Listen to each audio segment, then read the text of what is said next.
సూర్యదేవా ఏంది ఎండ్ల మమ్మల్ని బతకమంటావా సావమంటావా? సావండి.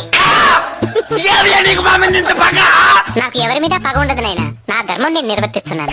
ఏంది నీ ధర్మము? మమ్మల్ని చంపేసేదా? మరి మీరు శత్రువులు చంపేసినప్పుడు ఈ ధర్మం ఎక్కడికి పోయింది నాయనా? అట్లా నాకు తెలుసు. ఈ ఎండకి తలకు తోట్లు పడుతున్నాయి. మీరు వాడి ఏసీల వల్ల ఓజన పరికి ఎప్పుడో తూట్లు పడింది నాయన.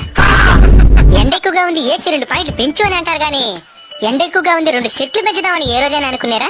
అంటే అది చెరువులు కూడా ఎండిపోతున్నాయి స్వామి. నీళ్లుండాల్సిన చెరువులో నిలువెత్తి బోడాలుంటే ఎవరేం చేస్తారు నాయనా? అడవులు కూడా ఎండిపోతున్నాయి స్వామి. మరి అక్కడే కదా నాయన అపార్ట్మెంట్లు కట్టాల్సిందే.